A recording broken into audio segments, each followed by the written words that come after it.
Ótimo. Pessoal, bom dia então, né? Nossa segunda aula aí de Laboratório de Teoria de Controle. Bom, então hoje eu continuo, na verdade, é uma continuação daquela prática, né, anterior que nós começamos lá com o método da convolução.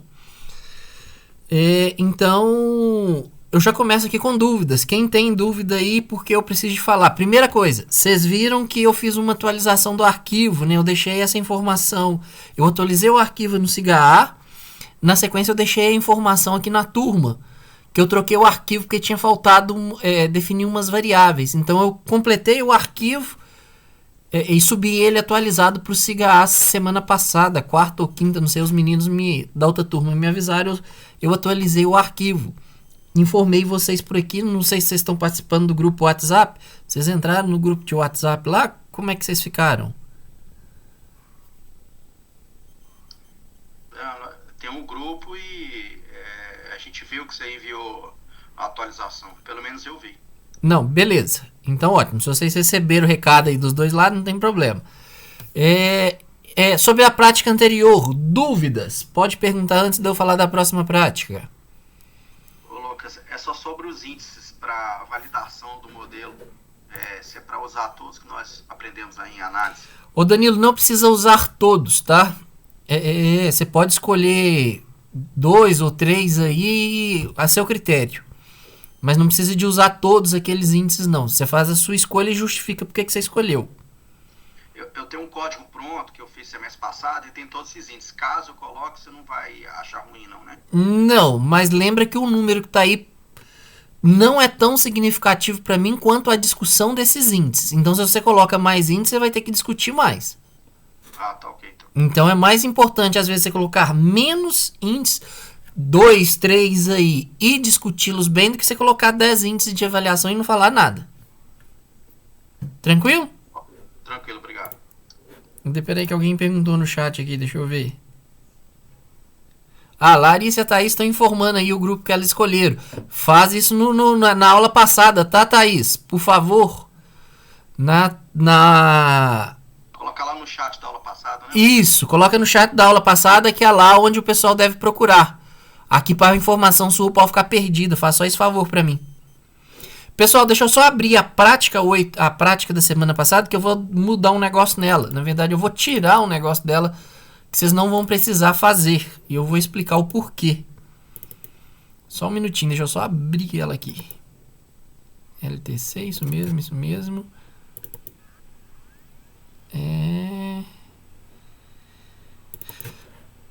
Pessoal, então aqui, ó, antes da gente começar a aula de hoje, então eu atualizei, tinha faltado esse parâmetro aqui, que era o cilindro sem revestimento, faltou essa variável L. Então eu completei o desenho, identifiquei melhor, porque tinha passado uma coisinha aqui sem fazer. Os meninos foram implementar, não deu certo. O que acontece? Eu vou retirar, tá? Não precisa fazer a questão número 8. Por que eu tô tirando isso? A modelagem que a gente está fazendo por esses métodos de identificação, pelo método da convolução, que a gente viu na semana passada, e o método que a gente vai entrar hoje, que é o mínimos quadrados, o autorregressivo, e voltando ainda no método da convolução, eles são modelos que a gente obtém, mas são modelos discretos. Esses modelos discretos, para que você obtenha uma função de transferência, você tem que fazer essa função de transferência no discreto. Pensando em quem está regular no curso, vocês não chegaram em controle digital ainda, que é só no próximo semestre. Então, vocês precisariam aplicar, tá? Do item 7, para resolver o item 8, vocês precisariam aplicar aqui a transformada Z, que é a transformação para o discreto. Para o caso específico, não é algo difícil. É algo muito simples. Mas, como é um conteúdo que vocês vão ver só semestre que vem, eu estou eliminando, então, portanto, a questão número 8. A questão número 8, que é a obtenção da função de transferência, vocês não precisam fazer. Então, a validação e a análise de performance, ela passa a ser feita em relação ao item 7. Tá? Porque você vai ter uma resposta discreta do sistema, implementa essa resposta discreta do sistema e acabou. Sem precisar fazer sem aplicar esse conceito aí de transformada Z, ok? Então simplifica e facilita a vida de vocês. Eu não vou exigir que nesse momento, nesse semestre, vocês estudem transformada Z, transformada aí para o discreto, ok? Então o item 8, que é a obtenção da função de transferência, em virtude, eu até coloquei ela meio na dúvida, acreditando que ia ser possível de fazer isso de uma forma mais simples. Mas não é. Tá? Precisa de usar o conceito de transformada Z, apesar de ser um negócio muito simples. Basicamente, se a gente tem lá, só para vocês terem uma ideia, se você está lá com U de K a menos 1, esse U de K a menos 1, ele vira Z, ele vira 1 sobre Z. É isso que ele vira. Se você tem, deixa eu pôr aqui, U de K menos 2, esse cara ia virar 1 sobre Z ao quadrado, igual eu coloquei no chat aí, ó. Então a transformação ela seria muito simples. Você substituiria todas essas variáveis, fazeria a multiplicação cruzada e você obtém a função de transferência no discreto. Se você tem a função de transferência no discreto, para obter a função de transferência no espaço da frequência, que era o tempo contínuo, que é o que eu estava pedindo aí na coisa, você só usava o comando lá existente da biblioteca, que ele faz a conversão do discreto para o contínuo, da função de transferência, né? Do discreto para o contínuo, e eu só obtinha a função de transferência. Mas, para evitar problemas nessa transformação que eu coloquei aqui no chat, eu resolvi retirar a questão 8. Então, a questão 8, que é a obtenção de função de transferência, apesar de ser algo simples, mas por ser algo que vocês vão ver só no semestre que vem, eu cancelei, então, a questão 8. Combinado? Não precisa, eu não vou cobrar ela no relatório. Então, você faz a análise, repetindo. O item 9 prevalece, mas você vai fazer ele não com base no item 8, mas com base na resposta. Então, você implementa a resposta do item 7. Ok? Dúvida? Ficou claro? Podemos encerrar aqui o assunto ou alguém não ficou claro para alguém? Bom, beleza então. Então vamos para o guia de prática de hoje. Então, guia de prática 1 eu posso fechar. Guia de prática 2, que é esse aqui. Bom, continuamos com a identificação de sistemas. Porém, agora nós vamos trabalhar com um sisteminha mais robusto, tá? Que são esses modelos autorregressivos. Então, o que vocês vão fazer para mim? A gente continua mexendo, mas agora a gente vai utilizar uma ferramenta. Qual ferramenta que nós vamos utilizar aqui? Nós vamos utilizar o mínimos quadrados. Mínimos quadrados, vocês já viram mínimos quadrados lá em métodos numéricos, no terceiro período, então isso aqui não é novidade para ninguém. Além disso, no guia de prática tem uma revisão sobre métodos numéricos. Então eu dei uma simplificada no método e deixei aqui o que nos interessa. O que acontece?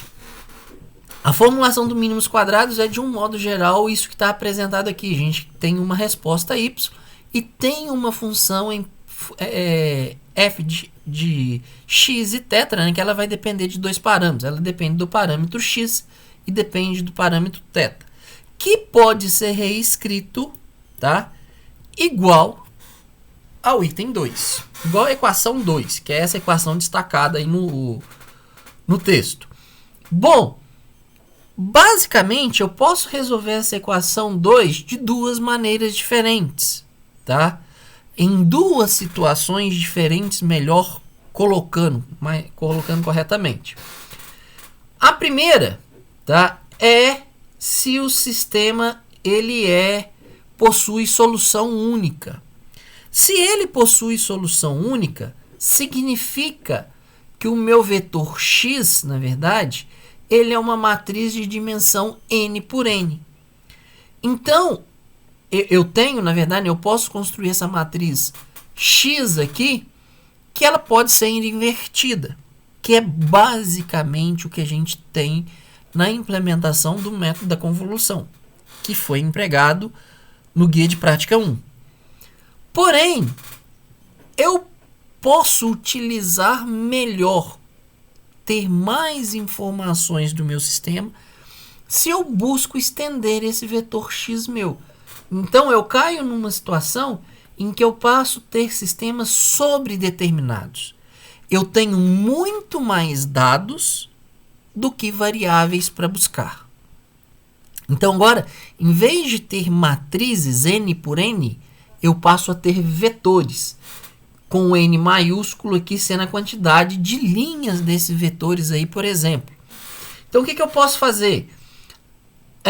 Isso me permite aproveitar aí 5, 6 minutos de informações de excitação e resposta do sistema para obter um modelo com 2 ou com 3 parâmetros. Ou seja, esses 2 e 3 parâmetros, eles estarão respaldados, avaliados, não para um conjunto pequeno de dados, mas para 5, 6 minutos. Pensando que normalmente nosso período de amostragem ele é pequeno, para uma grande... para um grande número de aplicações, então eu tenho um volume grande de dados. Com isso, esses meus parâmetros aí, 2, 3 parâmetros que eu tenho que acertar de modelo, ele fica muito mais robusto. E como que eu faço isso? Aplicando lá o método dos mínimos quadrados, né? Eu vou criar a minha matriz inversa. Basta multiplicar o meu vetor x ali, que é um vetor com n linhas, n linhas aqui maiúsculas, né, e n linhas de colunas ali. Ele é um vetor, então, é uma matriz, mas uma matriz não quadrada. Eu posso fazer o transposto desse vetor vezes o vetor x que eu obtenho uma matriz quadrada. Multiplicando ambos os lados da minha equação 1 por esse vetor x transposto, eu chego na minha solução dos métodos mínimos quadrados, que é a equação 5. Porque agora eu tenho, então, x transposto vezes x, isso resulta numa matriz quadrada, e essa matriz quadrada, pelo menos em termos de tamanho, ela pode ser invertida. Aí tem que ver se não vai ter espaço lá depois. Nulos, que vai cancelar aquele negócio todo, se ela vai ter o rank completo, para que ela, então, possa ser invertida ali no caso, né? Então, é só uma verificação de rank. Então, a gente tem que a pseudo-inversa, eu posso utilizar esse conceito de pseudo-inversa para poder obter uma solução mais robusta. E é isso que a gente quer fazer aqui hoje, tá? A gente vai usar, então, um método dos mínimos quadrados, que é essa formulação da equação 5, para estabelecer 2 modelos aí diferentes, né? O primeiro, então, agora vamos lá. Então, a gente vai obter o nosso objetivo, obter um modelo local linear com auxílio dos métodos mínimos quadrados, obter um modelo local linear usando um modelo que aí já muda a composição do modelo, mudando esse modelo autorregressivo para entradas externas, que seria esse ARX. O que acontece? Na questão número 1, vocês não vão simular mais, vocês vão utilizar dados do guia de prática 1. Vocês não geraram o sinal PRBS? Não aplicaram esse sinal PRBS lá no sistema cilindro-pistão, cada um aí para o seu... cada um para o seu ponto de operação? Pois então, agora você vai pegar o sinal PRBS, que foi a entrada do sistema, vocês vão pegar a resposta desse sistema e vai analisá-los repetindo o método da convolução, mas você vai utilizar, nesse caso aqui, para a solução do método da convolução, o método dos mínimos quadrados, tá? Então, você aplica o método dos mínimos quadrados para achar a solução do método da convolução. É algo super tranquilo de fazer. É basicamente implementar a equação 5. Se você tem o seu vetor x, que no nosso caso lá, ele vai ser n por 1, a gente então vai ter ele transposto, que a gente vai ter 1 por n, vai multiplicar, a gente vai ter uma matriz n por n, em que esse n aqui é o número de amostras que você separou no seu vetor. Então, se você está lá, não sei qual que é o período de amostragem, tá, gente? Estou dando um exemplo. Se você tem lá um período de amostragem de 0,1 segundos e analisou isso por não sei quantos minutos, vamos falar lá que você tem um vetor de 1000 posições. Você pode utilizar esse vetor de 1000 posições para fazer a sintonia do vetor. Ou você pode utilizar um vetor de dimensão 100 para fazer essa sintonia desses parâmetros. Okay? É algo muito tranquilo mesmo. Então, os dados para implementar para o guia de prática hoje, vocês já têm do guia de prática 1. Na questão número 1, implementa a equação 5 dos mínimos quadrados para a solução do método da convolução. Veja na formulação do método da convolução, da forma como ele é colocado no guia de prática 1, nós temos como solução o método dos mínimos quadrados para solução única, que é a solução da equação 2 aqui, com a solução da equação 3. A gente constrói esse vetor x aqui de forma que ele seja uma matriz quadrada. Então, eu tenho um sistema determinado, tá? Guia de prática 1. No guia de prática 2, nós estamos usando o método da convolução, mas para um sistema sobredeterminado. Então, tem um grande número de dados aí, ok? Questão número 2 é teórica. Então, qual é a definição de um modelo autorregressivo para entradas externas, que é o modelo ARX? Então, de novo, você vai colocar essa definição para mim lá nas preliminares, na hora que você estiver escrevendo seu relatório. Na sequência, definiu, você sabe qual é a estrutura, como que é esse modelo ARX, qual é a cara dele. Então, você aplica o método dos mínimos quadrados para achar os parâmetros desse modelo ARX.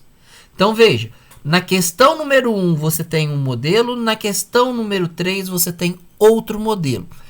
Tanto na questão 1 quanto na questão 3, os parâmetros de ajuste do modelo foi obtido com auxílio, com a resolução aqui por mínimos quadrados. Então, de posse do modelo obtido no item 1, de posse do modelo obtido no item 3, tá? Você vai fazer e vai pegar também o guia de prática 1, que foi aquele primeiro modelo que vocês obtiveram para mim, que foi um modelo só, item 7.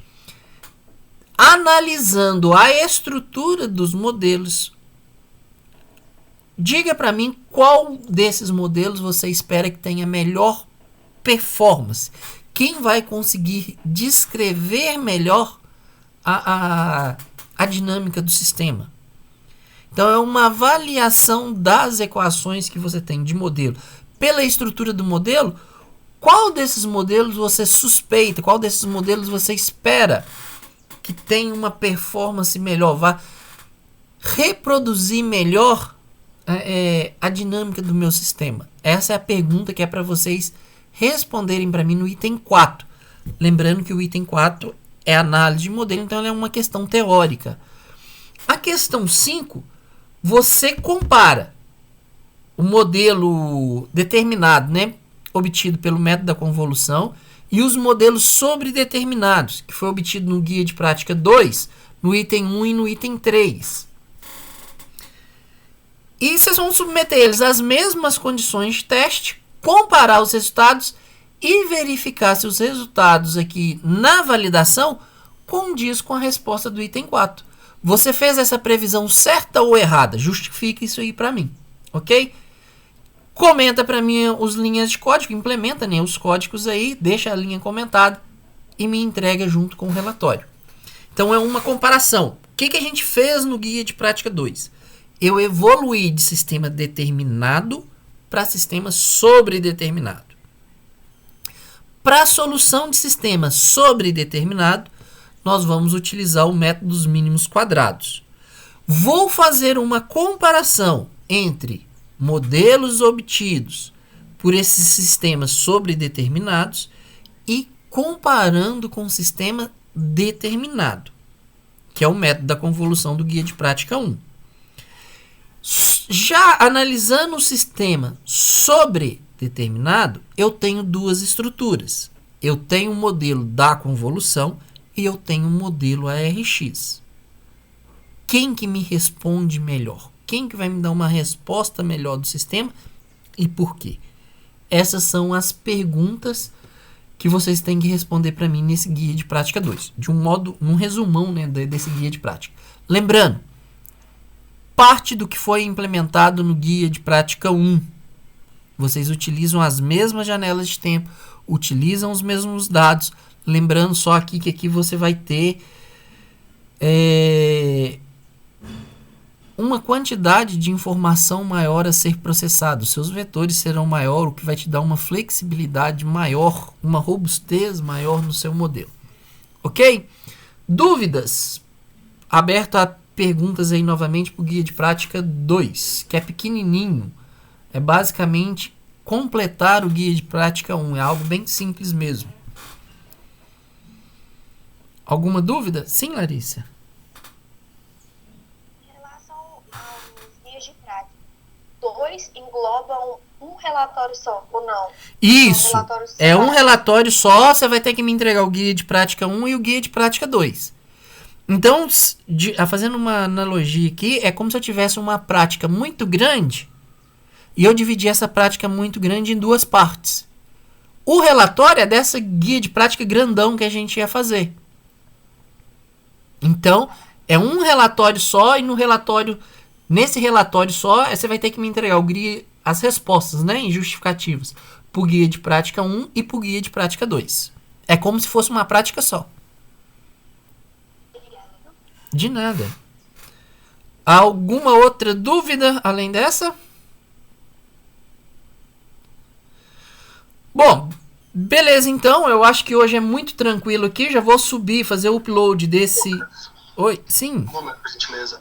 O pessoal ficou de colocar nos grupos e tudo mais. Eu vi só o Danilo colocando qual que vai ser o ponto de operação dele. Porque eu defini o meu... Fiz o algoritmo aqui meio que... Eu inseri nos dados, eu tenho que fazer só alguns ajustes para o pessoal colocar, para não colocar igual. Porque eu vou colocar o meu aqui também, às vezes alguém... Porque eu começou irregular, às vezes eu coloco o ponto que alguém já estava trabalhando, aí eu atrapalho essa pessoa. Para eles colocarem, por favor. Tá, pode lançar o seu também, Lucas. Se ninguém lançou lá não, você lançou primeiro, o problema é do outro. Como é uma solicitação do guia de prática, lançar isso aqui na turma... Se ninguém lançou o ponto de operação que você já está trabalhando, você não tem que preocupar com isso, não. O problema é da outra pessoa que pegou um ponto de operação e não informou. Então você pode ficar tranquilo. O que você tem que fazer é você ir lá na aula passada, né? Que foi o que eu acabei de pedir para a Thaís aqui. Ir na aula passada e ver se ninguém postou lá o ponto de operação dele. Se não tá, lança o seu e a outra pessoa que refaça o trabalho dela. Tá? Que isso aí é por ordem mesmo de lançamento lá. Então você pode ficar tranquilo quanto a isso aí, que o direito é seu. O seu respaldo é o seu lançamento na aula passada lá do ponto de operação. Ok? Ok, muito obrigado. De nada. Há alguma outra dúvida, turma? Algum esclarecimento aí de imediato? Bom, então lembrem-se, tá? Tanto a Thaís chegou nesse ponto hoje, o Lucas também chegou nesse ponto hoje. Façam, por favor, vão lá na aula da semana passada e falam, olha, meu ponto de operação é esse. Defina e registra. Quem registrar primeiro, o direito é dele.